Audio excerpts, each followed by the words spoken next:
Good day, everyone.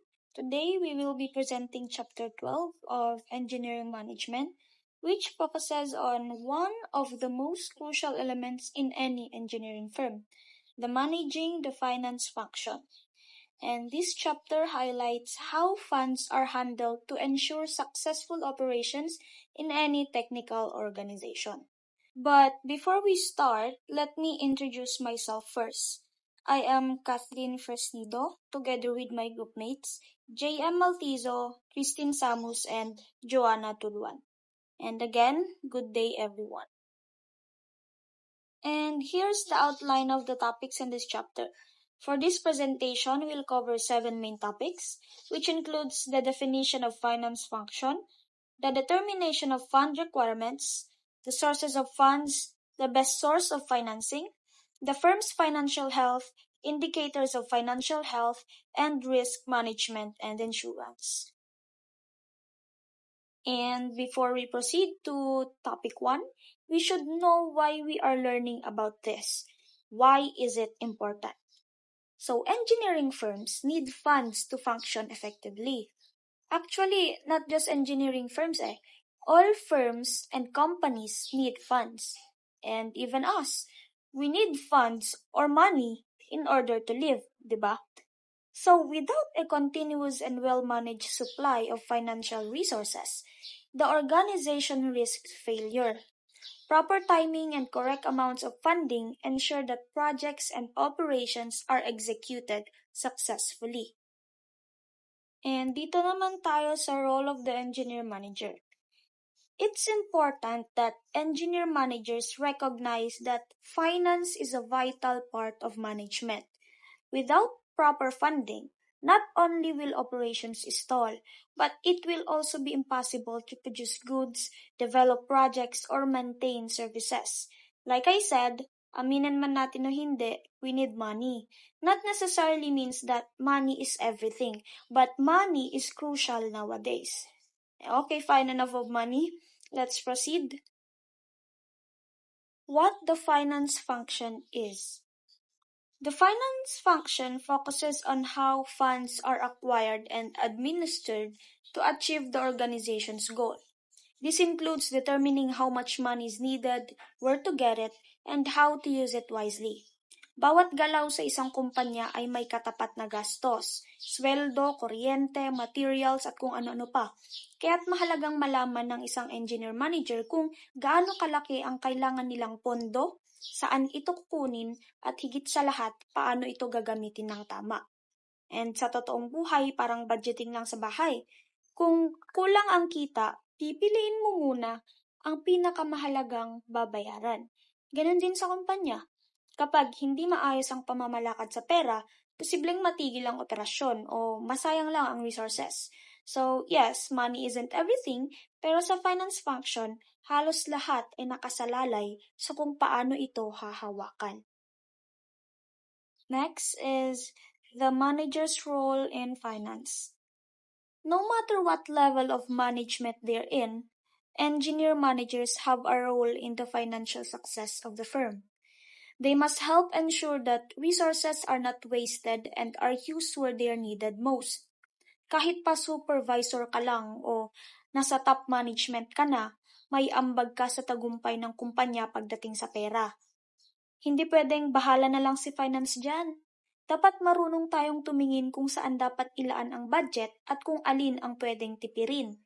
Parang sa group project, hindi lang taga-budget ang gumagalaw, kundi bawat isa ay may say kung paano mapapakinabangan ang resources. Ganon din sa trabaho. Kung lahat marunong gumamit ng tama, mas malayo ang mararating ng kumpanya.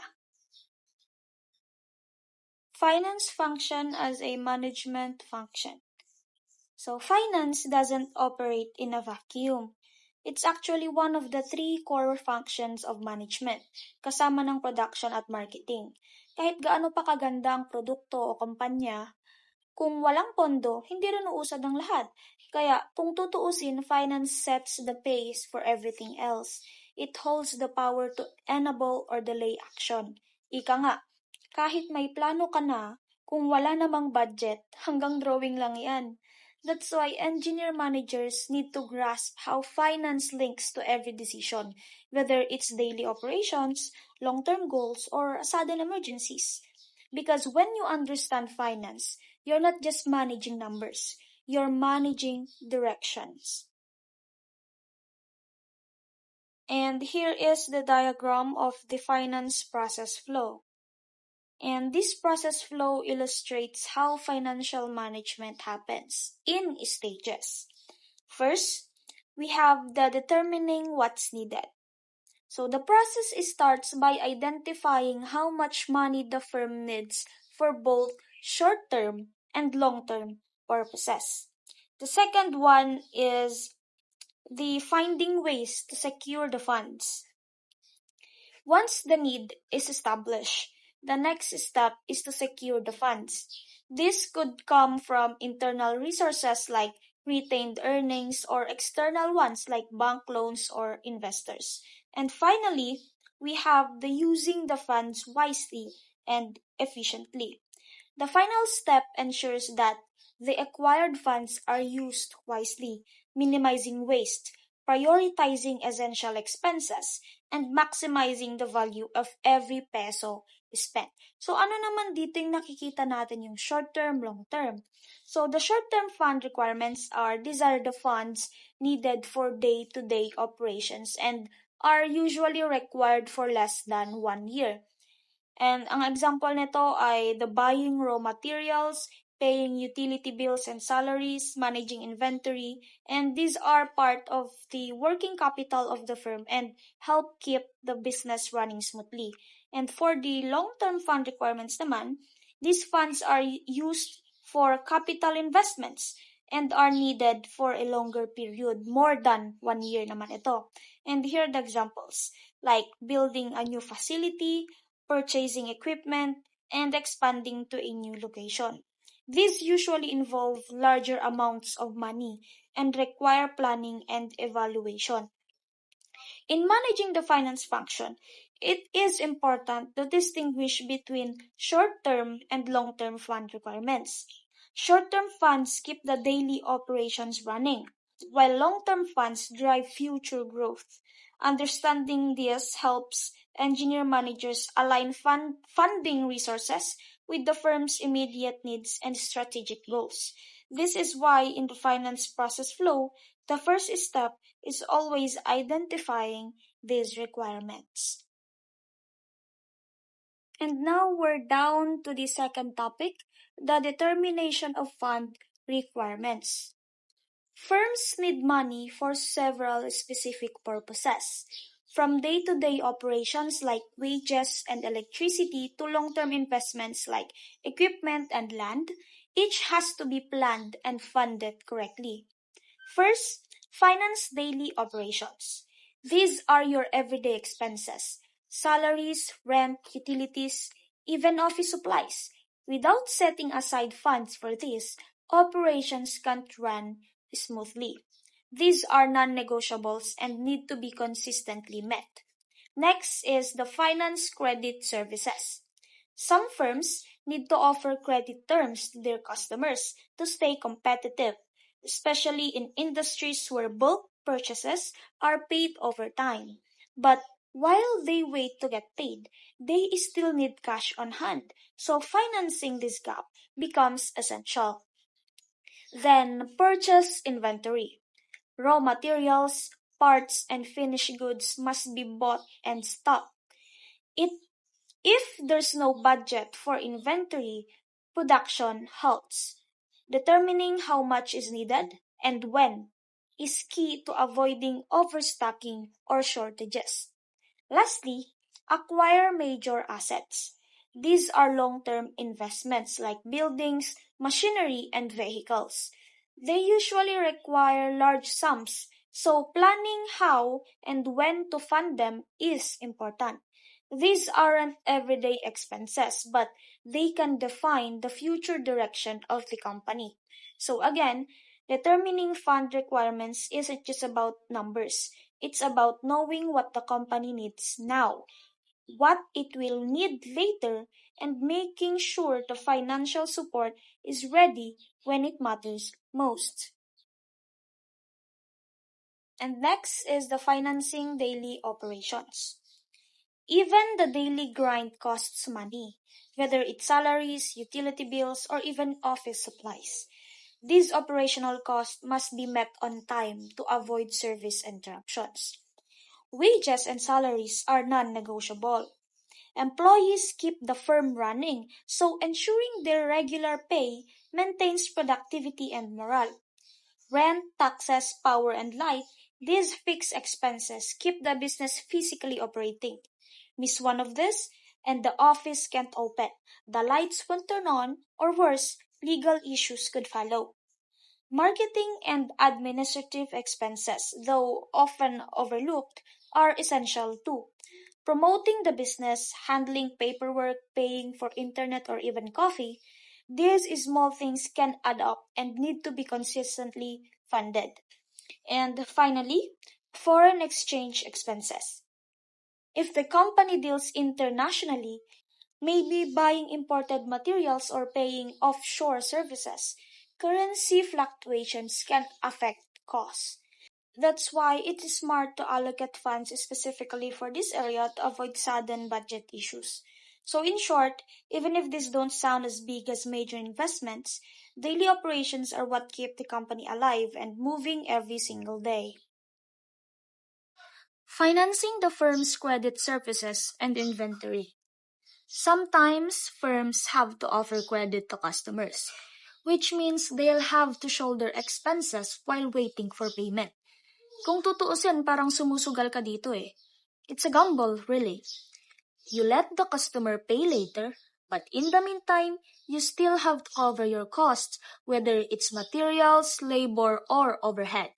That's why fund planning is crucial here. Now, let's talk about inventory. Financing this part is vital because delays in acquiring materials can lead to production setbacks. No materials, no output. Ganun kasimple. But on the flip side, over-ordering isn't a good thing either. When too much stock is sitting around, that's money just lying there. Not moving, not growing. It's like parking your funds in a warehouse. So the goal is to find balance. Have enough to keep things running, but not so much that you lock up your resources. Kaya dito pumapasok ang importance of proper planning in determining fund requirements. And finally, financing major assets. When companies grow, they need to invest in big assets like new land or machinery. These aren't your usual day-to-day expenses. These are major purchases that could define the company's future. That's why they require long-term planning and financing. You can't just pull out your daily earnings to buy a building. Di siya ganun kadali. If you don't plan these purchases well, you risk draining your working capital, which could disrupt operations. Kaya dito pumapasok ang role ng long-term financing. It's not just about buying what's needed.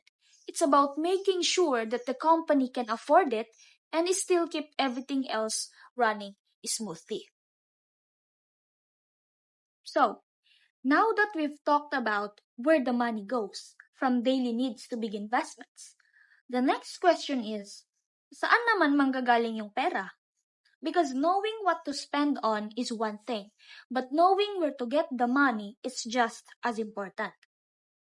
Up next, let's explore the sources of funds, the different ways an engineering firm can raise the money it needs to keep running and growing.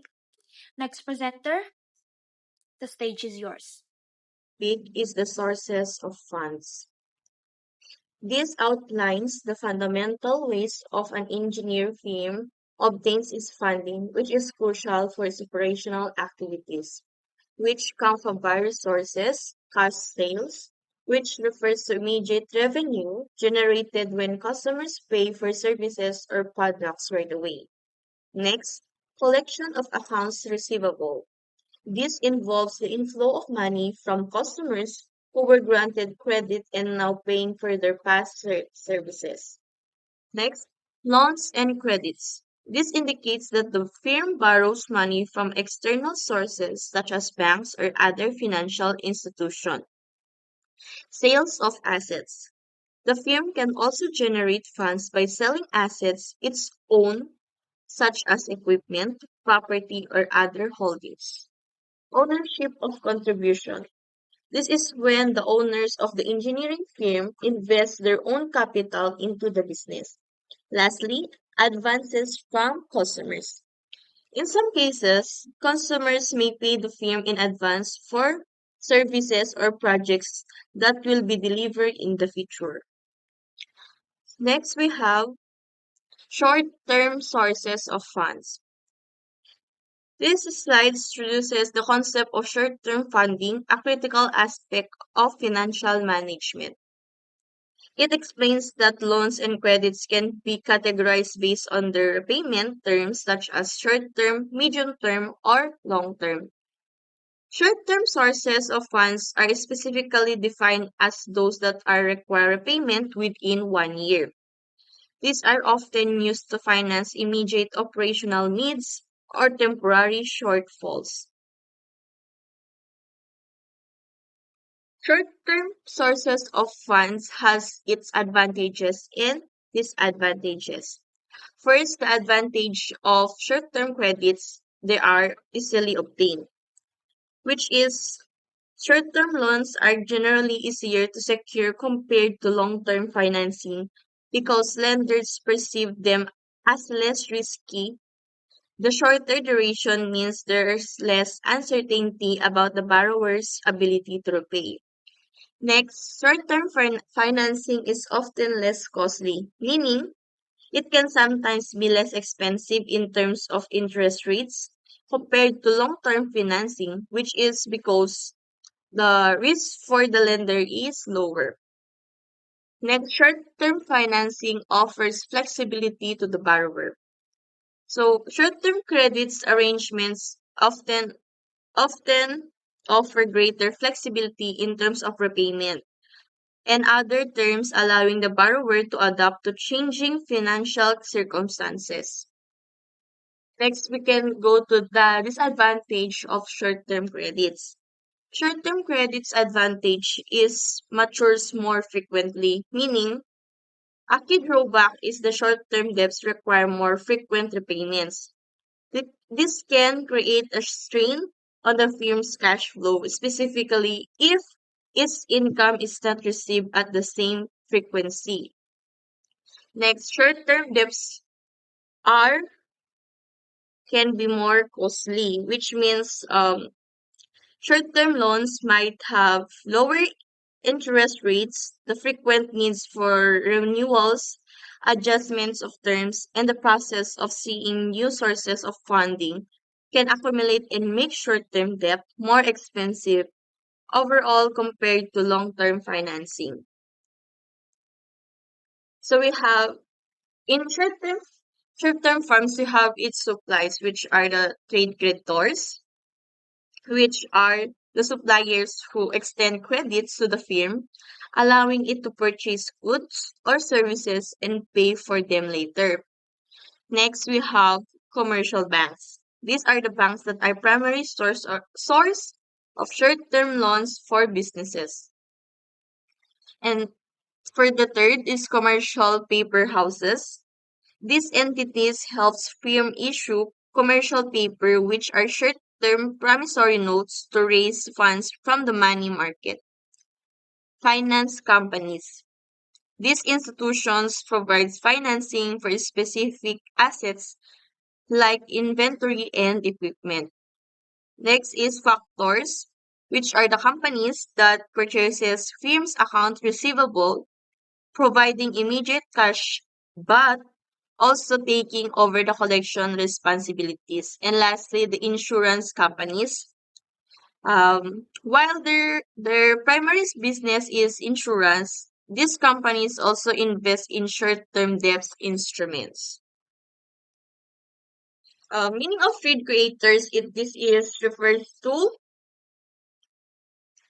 to the suppliers who are allowed a buyer to purchase goods or services on credit, enabling the buyer to use their goods in their business operations, such as manufacturing, processing, or reselling before payment is due.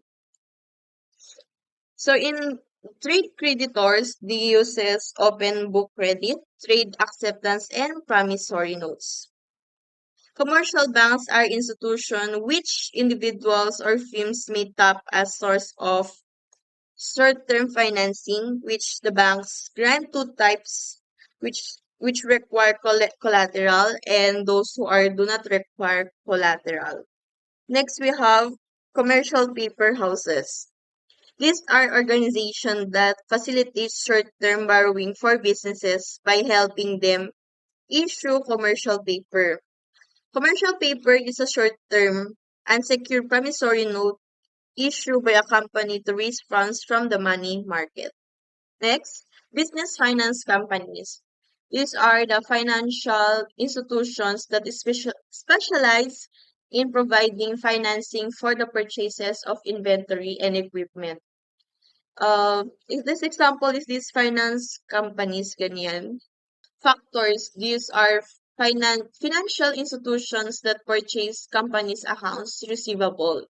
So by doing so, they provide the company with immediate cash but also take on the responsibility of accounting for and collecting those receivables. Insurance companies, these are known for providing insurance coverage that participate in short-term financing by investing in short-term debt instruments like commercial paper and promissory notes.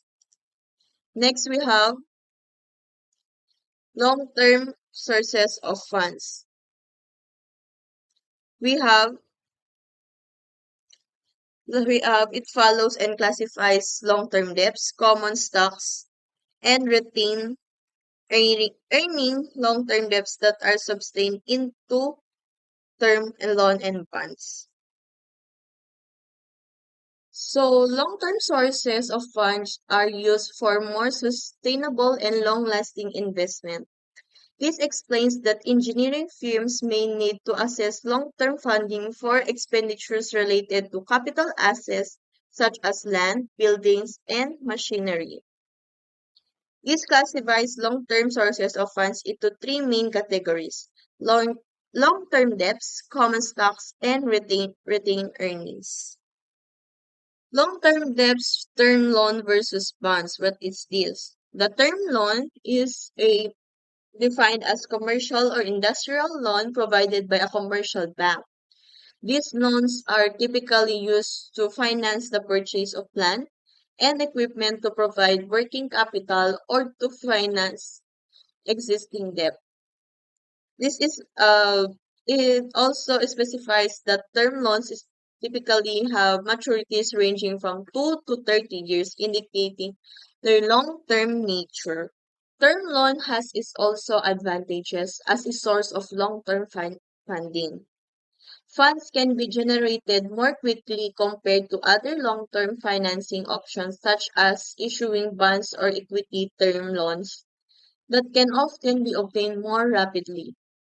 They are also flexible because they are tailored to meet the specific needs of the borrower, including the loan amount, repayment schedule, and interest rate.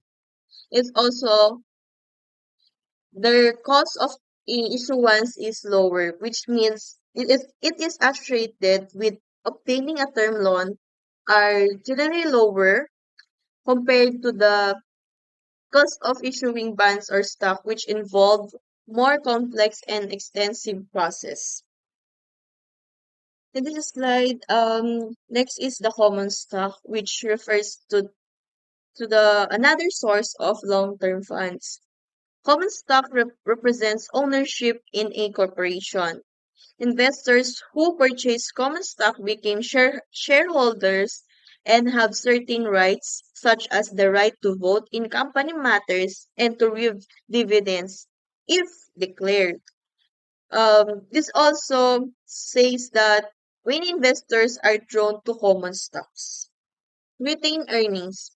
These are defined as the portion of a corporation's earnings that are not distributed to shareholders as dividends but are instead kept by the company. In simpler terms, this means that the company's reinvestments are profits back into the business. This emphasizes that retained earnings are important source of long-term financing because we can say that they can be used by the firm indefinitely, providing a stable or and/or ongoing source of capital. So we have type of bond feature. We have debentures that are bonds that not secured by any specific collateral. They are the back only on the general creditworthiness of the issuing corporation. Mortgage bonds secured on real estate such as land or buildings. This provides bondholders with a greater degree of security. Collateral trust bonds. These bonds are secured by other financing assets such as stocks and bonds that are owned by the issuing corporation. So, bond feature provides a detailed overview of different types of bonds and their key features. This categorize bonds based on various characteristics, which is important for understanding the risk and return of profiles. Next, guaranteed bond. These are the payment of interest or principal on these bonds is guaranteed by other entity such as other corporation or an individual, reducing the risk for investors. Subordinate debentures. These are debentures that have a lower claim on the company's assets in the event of bankruptcy compared to other debts. They are riskier than regular debentures and typically offer a higher interest rate. Next is convertible bonds. These bonds gives the bondholder the option to convert them into shares of the company's common stock and predetermined price. This feature can make them more attractive to investors. Next is bonds with warrants. These bonds are issued with warrants which are option that allowing the holder to purchase the company's stock at a specified price. Warrants provide an additional potential return for bondholders. And lastly, incoming bonds are income bonds. These bonds only pay interest if the issuing company earns sufficient income. This makes them riskier than the other types of bonds. The best source of financing. Flexibility. Some fund sources impose certain restrictions on the activities of the borrowers. An example of a restriction is the prohibition on the issuance of additional debt instrument by the borrower. So as some fund sources are less restrictive, the flexibility factor must be considered. In general, however, short-term fund sources offer more flexibility than the long-term sources. This is so because after setting the debt, short-term borrowers may shift to another type of financing. Long-term borrowers are given this opportunity only after a long period of waiting. Risk. When applied to the determination of fund sources, risk refers to the chance that the company will be affected adversely when a particular source of financing is chosen. Generally, short-term debt subjects the borrowing firm to more risk than thus financing with long-term debt. This happens because of two factors. Number one, short-term debts may not be renewed with the same terms as previous one, if they can be renewed at all. Number two, since payments are done more often, the risk of defaulting is greater. Income. The various sources of funds, when availed of, will have their own individual effects in the net income of the engineering firm. When the firm borrows, it must generate income through cover the cost of borrow. it is possible that the owners were enjoying higher rates of return on their investment before borrowing was made. Um, the the reverse may happen, however, at other times. Nevertheless, the effect on income must be considered in determining the source of funding to be used. Control: when new owners are taken in because of the need for additional capital, the current group of owners may lose control of the firm. If the current owners do not want this to happen, they must consider other means of financing. And lastly, timing. The financial market has its ups and downs.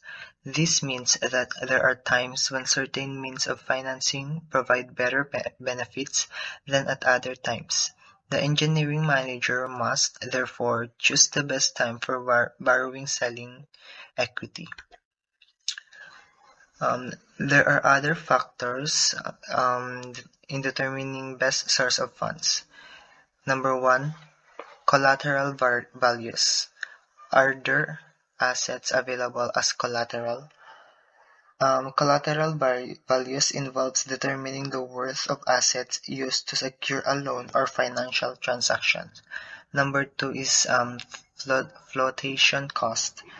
It refers to the expenses associated with issuing new securities like stocks or bonds to raise extend capital for projects. Number three is the speed. Um, Involves the efficient and effective use of engineering sources and processes. And lastly is the exposure. It is to what extent will be the firm to be exposed to other parties.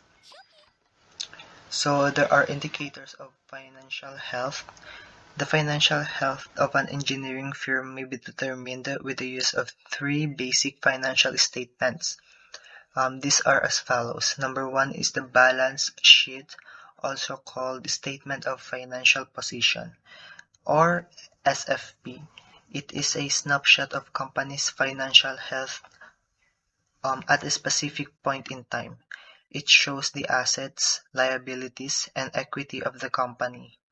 It is a crucial tool for understanding a company's financial position and is used by investors, creditors, and other stakeholders. And number two is income statement, also called statement of operations or profit and loss statement. It is a financial document that summarizes a company's financial performance over a specific period, such as a month, quarter, or year. It details the revenues, expenses, and the resulting net income or loss. And lastly, statement of changes in financial position, often called cash flow statement. It explains how a company's cash and working capital have changed over a period, focusing on the inflows and outflows of cash from operating, investing, and financial activities. So engineering managers, especially yung mga nasa high-level positions, have a responsibility na i-ensure na yung company is profitable. A key part of this is avoiding financial losses caused by risk. And if yung risk like theft or a fire hindi properly managed, yung company can suffer major setbacks. That's why understanding and managing risk is essential. So risk is a part of everyday business life. Companies face it constantly, just like people do. News stories almost lagi nag-show kung paano yung disasters nag-iimpact sa lives and businesses. So engineers must be ready na i-handle yung mga ganong risk to protect the company's operations and success. So sa slide naman nito, ito yung mga list ng mga common types of risk na businesses might face. So these include natural disasters like fire or floods, crime like yung sinabi ko kanina, theft, and business-related problems like yung customers na hindi nagbabayad ng mga bills. And other risks involve personal loss tulad ng mga disability or death of key personnel or legal issues like damage claims from other people. Knowing these types of risk naman can help managers prepare and put measures in place para ma-reduce yung chances of major losses. So dito naman is yung pure risk and speculative risk. Sa pure risk, yung kind ng risk na to is only involves the chances of loss or no possibility of gain. For example, yung fire or accident, these risks can usually be insured. And sa speculative risk naman, this type of risk involves both the possibility of loss and gain. And like investments in stocks, kasi may chance to profit. And this type of risk is not insurable. So here naman sa skills required in engineering, it explains lang that engineers must protect and conserve assets and people and use organized strategies to deal with risk, make smart choices from mga available options para ma-manage yung risk, and aim to keep the company or project economically safe and secure. So, sa summary naman na tayo, yung una is purpose and importance of the finance function, which is finance is essential for operating and growing engineering firms. Mismanagement leads to risk and potential failure. Proper timing and amount of funds are critical for smooth operations. Role of engineering manager must understand finance as a key management responsibility. Finance affects production, development, research, and service delivery. Engineers at all management levels contribute to financial objectives and fund allocation. So, sa finance function overview, ito yung one of key pillars ng management and nagfo-focus sa producing funds and administering funds and yung goal which is yung achieve business objectives like profitability, sustainability, and growth. Sa determination of fund requirements naman, ito yung part na nag-i-involve ng identifying kung how much money the firm needs and for what purpose. Sa fund needs are categorized siya sa daily operations which is salaries, rent, utilities, taxes, marketing, and admin expenses. Credit services, which is offering credit to clients, ties up funds temporarily. Sa inventory naman, purchasing raw materials or goods for sale requires cash upfront. Sa major assets naman, long-term investment sa land, buildings, machinery, and technology na nagre-require ng large or long-term funding. So, sa sources of funds naman, sa short-term sources, ito yung mga repayable within 1 year.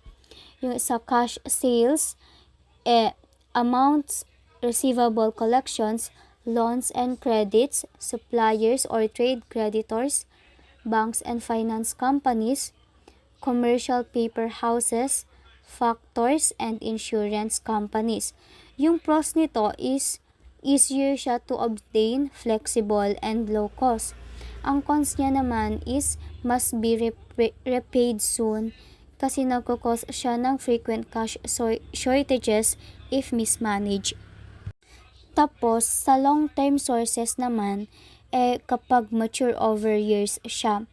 Sa term loans, like from banks, used for capital expenditures and major projects, mga 2 to 30 years. Sa bonds, debt instruments sold to investors, secured or unsecured. Sa common stocks naman, equity financing by selling ownership shares. Sa retained earnings, yung profits nare-reinvest lang siya back sa business instead na distributing as dividends. Number 4 is choosing the best source of financing. Yung seleksyon nito depends on flexibility. Kasi some sources like bank, loans, come with covenants or restrictions. Sa risk naman, high debt increases risk if cash flow is unstable. Sa impact on income, yung mga interest and repayment reduce net income. Control, issuing stock dilutes ownership. Sa timing, market conditions can affect when it's best to borrow or issue equity.